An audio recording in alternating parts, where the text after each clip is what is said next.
이 두 사람 또 붙었네, 또 붙었어. 누구인지 아십니까? 안철수 의원과 이준석 전 국민의힘 대표인데 지금 설전이 장난이 아니에요. 근데 이 욕설의 논란 진위에서부터 설전이 시작됐다고 하는데 어떤 영상인지 한번 보시고 이어가 보도록 하겠습니다. 경찰청 차장 시절 2022년 1분기 통계만 보더라도 1년 전보다 강력범죄가 우리나라에서 70%가 늘었습니다. 정말로 자빠졌죠?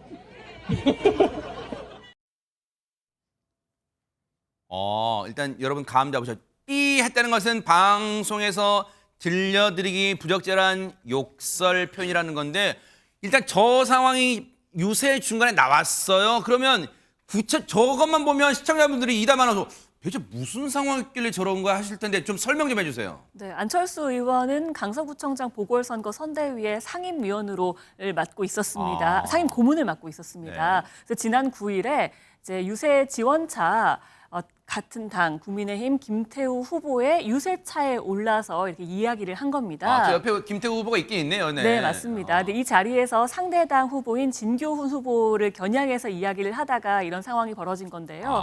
아까 들으신 것처럼 진교훈 후보는 경찰청 차장 출신인데 민생 치안이 주어진 일인데 그의 실적이 어떤지 아느냐라면서 경찰청 차장이던 시절에 강력범죄가 70%나 늘었다라고 하니까요.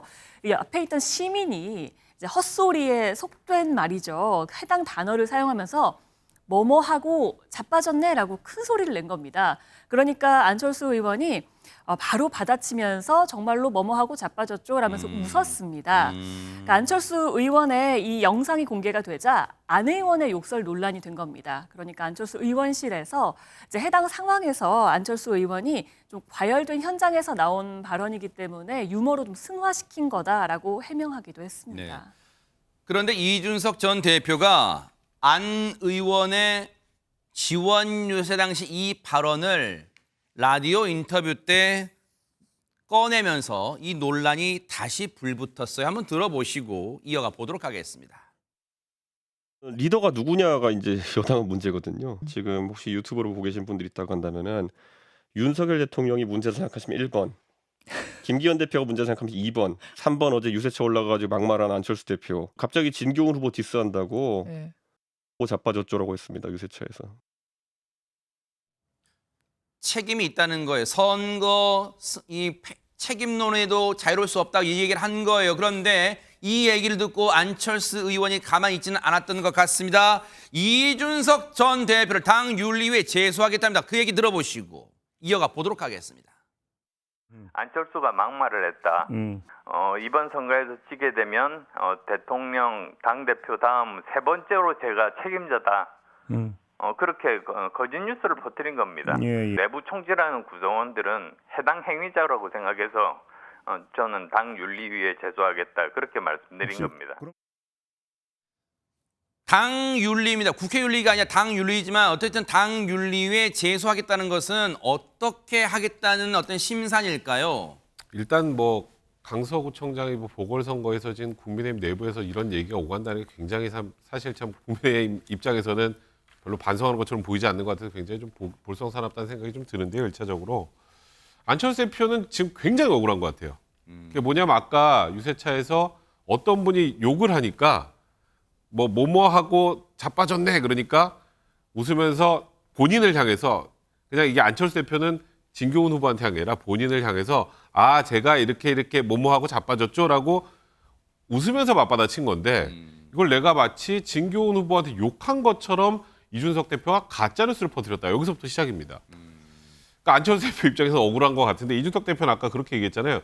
진교훈 후보 저 디스한다고 저렇게 욕을 했다. 그러니까 여기서부터 이제 출발점이고 그러니까 그동안에 가뜩이나 악연이 많은데 내가 마치 지금 이번 강서구청장 보궐선거에 아주 잘못한 이 당의 지금 세 번째로 지금 거의 무슨 비판받아야 할 사람처럼 만들어버린 건 이거는 가짜뉴스를 퍼뜨려서 당 내에 있는 우리들에게 내부 총질을 한 것이니 이건 이준석 전 대표가 더 이상 이제 우리 당에 있어서는 안 된다. 이제 제명을 시켜야 된다. 아. 이럴 정도로 강력하게 지금 비판을 한 거고요. 네.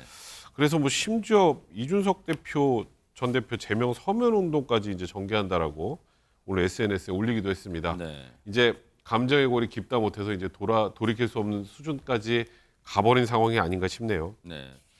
이준석 전 대표 제명 서명도 쉽게 말하면 이준석 전 대표 제명을 위한 연판장 돌려보겠다는 거예요. 근데 이런 걸 오늘 SNS에 이제 올렸어요. 그래서 이런 입장에 대해서 장윤미 변호사님, 그러면 이준석 전 대표는 가만히 이걸 보고만 있는 거예요? 아니요, 안철수 의원에 대해서 한마디로 바보 아니야? 이렇게 되물었습니다. 무슨 말이냐면요. 안철수 의원이 오늘 언론 인터뷰에서 아니 나에게 강서구 선거 패배 책임이 3번째 있다라고 했는데 그게 말이 되냐 이렇게 공세를 폈거든요. 그러니까 이준석 대표가 아까 라디오 인터뷰 보시면 이번 선거가 참패하면 누구 책임일까요? 1번 대통령, 2번 당대표, 3번 안철수 이렇게 이야기한 부분을 3번째 책임이라고 이야기한 부분을 다시 한번 환기시키면서요.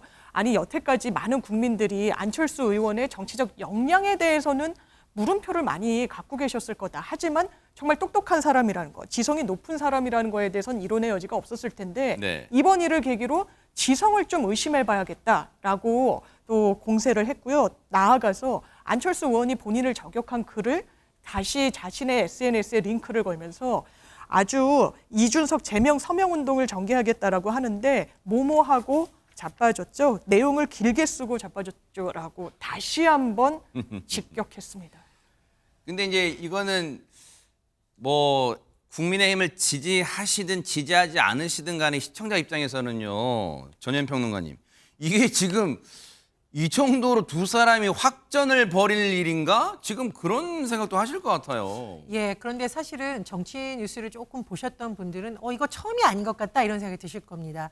안철수 의원과 이준석 전 대표가 10년 전부터 뭐 공천 문제라든가 당내 여러 가지 문제를 놓고 서로 갈등을 벌인 적도 있고요. 아하. 예전에 대선 과정에서도 그 안철수 캠프 측에 어떤 사고가 났을 때 또 이준석이 뭐 전 대표와 여러 가지 좀 설전이 오간 바가 있습니다. 네. 제가 보기엔 이런 게 누적되어서 이번에 좀 폭발한 게 아닌가 싶은데 더군다나 이렇게까지 갈등이 확전된 이면에는 선거에서 이겼으면 사실은 괜찮습니다. 근데 선거에서 지고 나서 지금 국민의힘 내부 분위기가 그렇게 좋지 않고 뭐 쇄신론 여러 가지가 나오고 있는 상황에서 서로 이런 발언이 나오다 보니 굉장히 감정이 폭발한 것으로 보입니다. 그런데 백성원 변호사님 좀 말씀을 해주셨듯이 어쨌든 두 사람 다 선거에 패배한 책임으로부터 완전히 자유롭지는 못하기 때문에 좀 겸허하게 반성하면서 민심을 살피는 게 더 좋은 방안이 아닐까 그런 생각이 드네요. 여기에다가 이분도 이준석 전 대표에게 한마디 하고 나섰다는데 누굽니까? 안진용 기자님. 바로 홍준표 대구시장입니다. 어제 SNS에 글을 썼는데 그 내용을 소개해드리면 네. 쪽집게처럼 결과를 맞춘 이준석 전 대표는 어떻게 자기 선거는 3번이나 실패했는지 의아하다고 지적을 했고요. 그러면서도 이번에는 내공이 쌓였으니 성공하리라 믿는다면서 이제부터는 부디 평론가에서 우리 당, 즉 국민의힘의 전 대표로 돌아오길 바란다고 촉구했습니다. 딱 들어도 칭찬 분위기는 아니잖아요. 근데 백성문 변호사님, 족집게처럼 맞췄다는 뭘 맞췄다는 거예요? 이준석 대표가 지난 2일에 이제 KBS 주진우 라이브 방송에서 이런 얘기를 했습니다. 이번 보궐선거에서는 18% 정도 차이로 질 것이다. 근데 그 근거를 뭐로 들었냐면 2020년에 이제 21대 총선에서 강서 이제 지역과 3개입니다. 가불병 3개인데 네. 그 가불병 3개를 이제 합쳐서 양당 득표를 비교해 보면 17.87포인트 정도가 나는데 이제 이준석 대표가 하고 싶었던 얘기는 그때 이 정도 차이 났으니까 이번에도 이렇게 날 거예요를 강조한 게 아니라 중간에 대선에서는 윤석열 당시 후보가 2% 차이를 줬고 그리고 그 이후에 있었던 이게 보궐선거 김태호 지금 이 후보가 원래 강서구청장이었잖아요. 그땐 이겼어요. 근데 그때가 언제였냐 본인이 대표 때. 그러니까 그때는 이렇게 해가지고 다 모아서 우리가 이겼는데 차이가 이제 그만두고 젊은 층 다 빠져나갔으니까 다시 18% 차이가 날 거예요라고 했는데 이번에 17.15% 차이로 졌잖아요. 네, 그러니까 딱 맞췄다. 근데 이걸 맞추는 것보다는 이준석 전 대표 입장에서는 본인이 지휘했던 선거에서는 붙었거나 역전해서 이기기도 했는데 네. 다시 이렇게 될 거예요라고 얘기했던 것이 딱 맞았다는 겁니다. 그러면 이 얘기를 듣고 홍준표 시장의 얘기를 듣고 전현 평론가님, 이준석 전 대표는 가만히 있었을까요? 아니요, 바로 맞받아쳤습니다. 방송에 출연해서 이렇게 얘기를 했죠. 홍준표 시장이 여기 나오면 노원병 홍 시장님 나오면 안 될 것 같다. 당선 안 될 것 같다라고 하면서 그럼 내가 대구에 나가면 당선될 것 같다라는 식의 비유를 했어요. 홍준표 시장도 가만히 있지 않았습니다. 아유, 덕담을 해줬더니 터무니없이 말꼬리 잡고 대들었는 것 유감이다. 앞으로 조심해야 될 사람이다. 이렇게 또 바로 저격을 하기도 했는데 네. 글쎄 한동안은 두 분이 친한 것 같았는데 아하. 다시 멀어진 듯한 느낌입니다. 백성문 변호사님 30초 전망. 이번에 이준석 전 대표 공천 받을 수 있습니까? 공천은 받을 수 있을 것 같아요. 아하. 사실 이준석 대표 공천하지 않으면 생기는 불협화음이 훨씬 커질 거기 아하, 때문에 네. 공천은 하는데 국민의힘 내부에서도 고민은 굉장히 많은 것 같습니다. 네. 그 부분 한번 저 관심 있게 한번 또 족집게 연될지도 모르니까 한번 지켜보도록 하겠습니다. 보고 계십니까? 대박 사건. 네, 안녕하십니까? 김명준입니다.